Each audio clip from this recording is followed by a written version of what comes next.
लाल किले की प्राचीर से मेरे देश की माताओं बहनों, मेरे देश की बेटियों को हृदय से अभिनंदन करना चाहता हूं।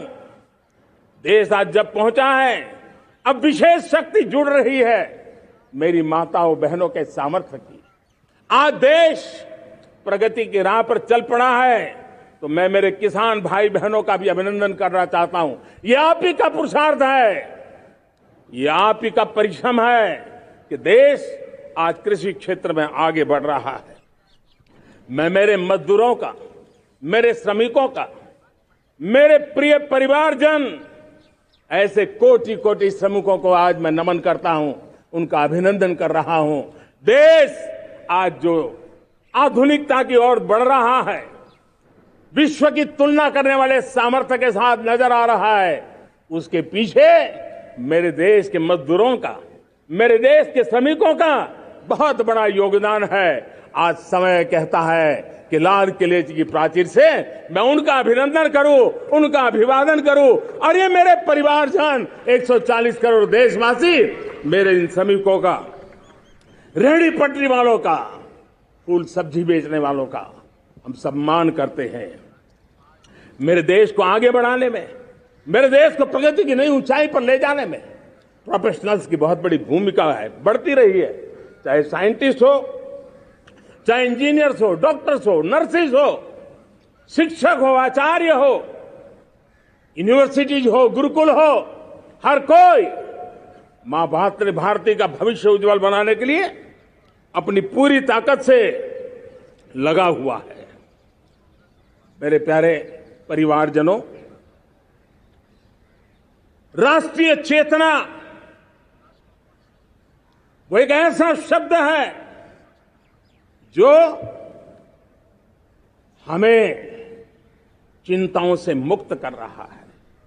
और आज वो राष्ट्रीय चेतना ये सिद्ध कर रही है कि भारत का सबसे बड़ा सामर्थ्य बना है भरोसा, भारत का सबसे बड़ा सामर्थ्य बना है विश्वास। जन जन में हमारा विश्वास, जन जन का सरकार पर विश्वास, जन जन का देश के उज्जवल भविष्य पर विश्वास, और विश्व का भी भारत के प्रति विश्वास। ये विश्वास हमारी नीतियों का है, हमारी रीति का है। भारत के उज्जवल भविष्य को जिस निर्धारित मजबूत कदमों से हम आगे बढ़ा रहे हैं, उसका है। भाइयों बहनों, मेरे प्यारे परिवारजनों, ये बात निश्चित है कि भारत का सामर्थ्य और भारत की संभावनाएं विश्वास की नई बुलंदियों को पार करने वाली है। और ये विश्वास की नई बुलंदियां नए सामर्थ्यों को लेकर के चलनी चल रही है। आज देश में G20 समिट के मेहमान नवाजी का भारत को अवसर मिला है। अब पिछले एक साल से हिंदुस्तान के हर कोने में जिस प्रकार से G20 के अनेक ऐसे आयोजन हुए, अनेक कार्यक्रम हुए हैं, उसने देश के सामान्य मानवी के सामर्थ्य को विश्व को परिचित करा दिया है, भारत की विविधता का परिचय कराया है, भारत की डायवर्सिटी को दुनिया अचंभे से देख रही है। और उसके कारण भारत के तरफ आकर्षण बढ़ा है, भारत को जानने की, समझने की इच्छा जगी। उसी प्रकार से आप देखिए एक्सपोर्ट, आज भारत का एक्सपोर्ट के तेजी से बढ़ रहा है। और मैं कहना चाहता हूं, दुनिया के एक्सपर्ट्स इन सारे मानदंडों के आधार पर कह रहे हैं कि अब भारत रुकने वाला नहीं है। दुनिया की कोई भी रेटिंग एजेंसी होगी, वो भारत का गौरव कर रही है। कोरोना काल के बाद दुनिया एक नए सिरे से सोचने लगी। और मैं विश्वास से देख रहा हूं कि जिस प्रकार से द्वितीय महायुद्ध के बाद, द्वितीय विश्व युद्ध के बाद दुनिया ने एक नया वर्ल्ड ऑर्डर आकार लिया था, मैं साफ साफ देख रहा हूं कि कोरोना के बाद एक नया विश्व ऑर्डर, एक नया ग्लोबल ऑर्डर, एक नया जियोपॉलिटिकल इक्वेशन, ये बहुत तेजी से आगे बढ़ रहा है। जियोपॉलिटिकल इक्वेशन की सारे व्याख्याएं बदल रही है, परिभाषाएं बदल रही है। और मेरे प्यारे परिवारजनों, आप गौरव करेंगे। बदलते हुए विश्व को शेप देने में आज मेरे 140 करोड़ देशवासियों, आपका सामर्थ्य नजर आ रहा है। आप निर्णायक मोड़ पर खड़े हैं। और कोरोना काल में भारत ने जिस प्रकार से देश को आगे बढ़ाया, दुनिया ने हमारे सामर्थ्य को देखा है। जब दुनिया के सप्लाई चेन तहस नहस हो गई थी, बड़ी बड़ी अर्थव्यवस्थाओं पर दबाव था, उस समय भी हमने कहा था हमें विश्व का विकास देखना है तो मानव केंद्रीय होना चाहिए, मानवीय संवेदनाओं से भरा हुआ होना चाहिए, और तब जाकर के समस्याओं का सही समाधान निकालेंगे। और कोविड ने हमें सिखाया है या हमें मजबूर किया है, लेकिन मानवीय संवेदनाओं को छोड़ करके हम विश्व का कल्याण नहीं कर सकते। आज भारत ग्लोबल साउथ की आवाज बन रहा है। भारत की समृद्ध विरासत आज दुनिया के लिए एक अवसर बन रहा है। Global economy, global supply chain, इसमें भारत की हिस्सेदारी, मैं पक्का विश्वास से कहता हूं, आज जो भारत ने परिस्थिति पैदा हुई है, आज जो भारत ने कमाया है, वो दुनिया में स्थिरता की गारंटी लेकर के आया है। दोस्तों, अब न हमारे मन में, न 140 करोड़ मेरे परिवारजनों के मन में, और न ही दुनिया के मन में कोई इफ्स है, कोई बट्स है। विश्वास बन चुका है। मेरे प्यारे देशवासियों, अब गेंद हमारे पाले में है। हमें अवसर जाने नहीं देना चाहिए, हमें मौका छोड़ना नहीं चाहिए। भारत में मैं मेरे देशवासियों का इसलिए भी अभिनंदन करता हूं कि मेरे देशवासियों में एक नीर-क्षीर विवेक का सामर्थ्य है, समस्याओं की जड़ों को समझने का सामर्थ्य है। और इसलिए 2014 में मेरे देशवासियों ने 30 साल के अनुभव के बाद तय किया कि देश को आगे ले जाना है तो स्थिर सरकार चाहिए, मजबूत सरकार चाहिए, पूर्ण बहुमत वाली सरकार चाहिए। और देशवासियों ने एक मजबूत और स्थिर सरकार बनाई। और 3 दशकों के जो अनिश्चितता का कालखंड था, जो अस्थिरता का कालखंड था, जो राजनीतिक मजबूरियों से देश जकड़ा हुआ था, उससे मुक्ति मिली। मेरे प्यारे परिवारजनों, देश के पास आज एक ऐसी सरकार है, वो सर्वजन हिताय सर्वजन सुखाय, देश के संतुलित विकास के लिए समय का पल पल और जनता की पाई पाई, जनता की भलाई के लिए लगा रही है। और मेरी सरकार, मेरे देशवासियों का मन एक बात से जुड़ा हुआ है। हमारे हर निर्णय, हमारे हर दिशा, उसका एक ही मानदंड है, नेशन फर्स्ट, राष्ट्र प्रथम। और राष्ट्र प्रथम यही दूरगामी परिणाम, सकारात्मक परिणाम पैदा करने वाला है। देश में बड़े स्तर पर काम हो रहा है। और लेकिन मैं कहना चाहूंगा, 2014 में आपने एक मजबूत सरकार बनाई, और मैं कहता हूं 2014 में और 2019 में आपने एक सरकार फॉर्म की, तो मोदी में रिफॉर्म करने की हिम्मत आई। आपने ऐसी सरकार फॉर्म की कि मोदी को रिफॉर्म की हिम्मत आई। और जब मोदी ने एक के बाद एक रिफॉर्म किए तो मेरे ब्यूरोक्रेसी के लोग, मेरे लाखों हाथ पैर जो हिंदुस्तान के कोने कोने में सरकार के हिस्से के रूप में काम कर रहे हैं, उन्होंने ब्यूरोक्रेसी ने ट्रांसफॉर्म करने के लिए परफॉर्म करने की जिम्मेवारी बखूबी निभाई और उन्होंने परफॉर्म करके दिखाया और जनता जनार्दन जुड़ गई तो वो ट्रांसफॉर्म होता भी नजर आ रहा है। और इसलिए रिफॉर्म, परफॉर्म, ट्रांसफॉर्म, ये कालखंड अब भारत के भविष्य को गढ़ रहा है और हमारी सोच देश की उस ताकतों को बढ़ावा देने पर है जो आने वाले 1000 साल की नींव को मजबूत करने वाले हैं।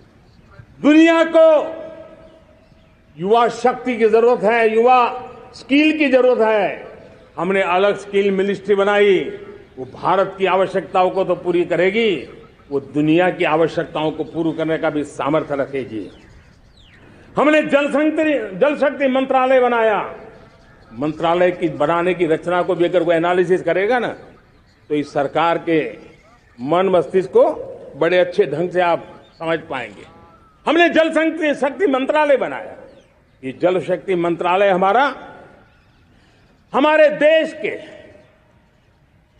एक एक देशवासियों को पीने का शुद्ध पानी पहुंचे, पर्यावरण की रक्षा के लिए पानी के प्रति संवेदनशील व्यवस्थाएं विकसित हो, उस पर हम बल रहे हैं। हमारे देश में कोरोना के बाद दुनिया देख रही है होलिस्टिक हेल्थ केयर, ये समय की मांग है। हमने अलग आयुष मंत्रालय बनाया और योग और आयुष आज दुनिया में अपना परचम लहरा रहे हैं। हमने दुनिया को हमारे कमिटमेंट के कारण विश्व का हमारे प्रति ध्यान गया है। अगर हम ही हमारे इस सामर्थ्य को नकार देंगे तो फिर दुनिया कैसे स्वीकार करेगी। लेकिन जब मंत्रालय बना तो दुनिया को भी उसका मूल्य समझने आया। मत्स्य पालन, हमारा इतना बड़ा समुद्री तट, हमारे कोटि कोटि मछुआरे भाई बहन, उनका कल्याण भी हमारे दिलों में है। और इसलिए हमने अलग से मत्स्य पालन को लेकर के, पशुपालन को लेकर के, डेयरी को लेकर के अलग मंत्रालय की रचना की, ताकि समाज के जिस वर्ग के लोग पीछे रह गए उनको हम साथ लें। देश में सरकारी अर्थव्यवस्था के हिस्से होते हैं, लेकिन समाज की अर्थव्यवस्था का एक बड़ा हिस्सा है कोऑपरेटिव मूवमेंट। उसको बल देने के लिए, उसको आधुनिकता लाने के लिए और देश के कोने कोने में लोकतंत्र की एक सबसे बड़ी इकाई को मजबूत करने के लिए हमने अलग कोऑपरेटिव मंत्रालय बनाया और वो हमारी सहकारी संस्थाएं उसका जाल बिछा रहा है ताकि गरीब से गरीब की वहां सुनवाई हो, उसकी आवश्यकताओं की पूर्ति हो और वो भी राष्ट्र के विकास की योगदान में एक छोटी इकाई का हिस्सा बनकर के उसमें वो योगदान दे रखें। हमने सहकार से समृद्धि का रास्ता अपनाया है। मेरे प्यारे परिवारजनों, जब हम लोग 14 में आए थे तो हम वैश्विक अर्थव्यवस्था में 10वें नंबर पर थे और आज 140 करोड़ देशवासियों का पुरुषार्थ रंग लाया है कि हम विश्व की अर्थव्यवस्था में 5वें नंबर पर पहुंच चुके हैं। और ये ऐसे ही नहीं हुआ है। जो एक भ्रष्टाचार का राक्षस देश को दबोचे हुए थे, लाखों करोड़ के घोटाले अर्थव्यवस्था को डामाडोल कर रहे थे, गवर्नेंस फ्रेजाइल फाइल में देश की पहचान होने लगी थी, लीकेजेस को हमने बंद किया, मजबूत अर्थव्यवस्था बनाई, हमने गरीब कल्याण के लिए ज्यादा से ज्यादा धन खर्चने का प्रयास किया। और आज मैं देशवासियों को बताना चाहता हूं कि जब देश आर्थिक रूप से समृद्ध होता है तो सिर्फ तिजोरी नहीं भरती है, देश का सामर्थ्य बढ़ता है, देशवासियों का सामर्थ्य बढ़ता है। और तिजोरी का पाई पाई अगर ईमानदारी से जनता जनार्दन के लिए खर्च करने का संकल्प लेने वाली सरकार हो तो परिणाम के साथ है मैं 10 साल का हिसाब तिरंगे की साक्षी में लाल किले की प्राचीर से मेरे देशवासियों को दे रहा हूं। आंकड़े देख करके आपको लगेगा इतना बड़ा बदलाव, इतना बड़ा सामर्थ्य। 10 साल पहले राज्यों को 30 लाख करोड़ रुपए भारत सरकार की तरफ से जाते थे। पिछले 9 साल में यह आंकड़ा 100 लाख करोड़ पर पहुंचा है। पहले स्थानीय निकाय के विकास के लिए भारत सरकार के खजाने से 70,000 करोड़ रुपया जाता था, आज वो 3 लाख करोड़ से भी ज्यादा जा रहा है। पहले गरीबों के घर बनाने के लिए 90,000 करोड़ रुपया खर्च होता था, आज वो 4 गुना होकर के 4 लाख करोड़ से भी ज्यादा खर्च गरीबों के घर बनाने के लिए हो रहा है। पहले गरीबों को यूरिया सस्ता मिले, जो यूरिया की बैग दुनिया के कुछ बाजारों में 3,000 में बिकती है, वो यूरिया की बैग मेरे किसानों को 300 में मिले। और इसलिए देश की सरकार 10 लाख करोड़ रुपया मेरे किसानों की यूरिया में सब्सिडी दे रहा है। मुद्रा योजना 20 लाख करोड़ रुपए, उससे भी ज्यादा मेरे देश के नौजवानों को स्वरोजगार के लिए, अपने व्यवसाय के लिए, अपने कारोबार के लिए दिए हैं। 8 करोड़ लोगों ने नया कारोबार शुरू किया है, और 8 करोड़ लोगों ने कारोबार शुरू किया है तो नहीं, हर कारोबारी ने एक या दो लोगों को रोजगार दिया है। 8 से 10 करोड़ नए लोगों को रोजगार देने का सामर्थ्य ये मुद्रा योजना से लाभ लेने वाले 8 करोड़ नागरिकों को करा है। एमएसएमई को करीब 3.5 लाख करोड़ रुपए की मदद से कोरोना के संकट में भी उनको डूबने नहीं दिया, मरने नहीं दिया, उनको एक ताकत दी है। 1 रैंक 1 पेंशन मेरे देश के सेना के जवानों का एक सम्मान का विषय था। 70,000 करोड़ रुपया भारत की तिजोरी से आज पहुंचा है, मेरे निवृत्त सेना के नायकों के जेब में, उनके परिवार में पहुंचा है। सभी कैटेगरी में, मैंने तो कुछ ही गिनाए, मैं ज्यादा समय लेना नहीं चाहता। हर कैटेगरी में पहले की तुलना में अनेक गुना धन देश के विकास के लिए, कोने कोने में रोजगार पैदा करने के लिए, पाई पाई का उपयोग भारत का भाग्य बदलने के लिए हो, और इसलिए हमने काम किया है। और मेरे प्यारे प्रियजनों, इतना ही नहीं, हमने इन सारे प्रयासों का परिणाम है कि आज 5 साल के मेरे कार्यकाल में, 5 साल के कार्यकाल में, 5 साल में 13.5 करोड़ मेरे गरीब भाई बहन गरीबी की जंजीरों को तोड़ करके न्यू मिडिल क्लास के रूप में बाहर आए हैं। जीवन का इससे बड़ा कोई संतोष नहीं होता। मेरे प्यारे प्रिय परिवारजनों, और जब 13.5 करोड़ लोग गरीबी की इस मुसीबतों से बाहर निकलते हैं, तो कैसी कैसी योजनाएं उनको मदद दी है। उनको आवास योजना का लाभ मिलना, पीएम स्वनिधि से 50,000 करोड़ रुपया रेहड़ी पटरी वालों तक पहुंचाया है।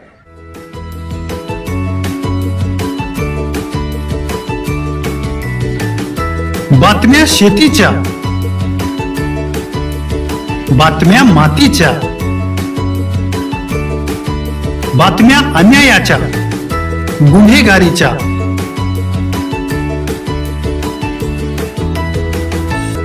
राजकारणाच्या आणि समाजकारणाच्या, शोषणाविरुद्ध बुलंद आवाज, जनसामान्यांच्या हुंकाराची गाज, सत्कार्याला प्रोत्साहन, दुष्कृत्याला अनुशासन,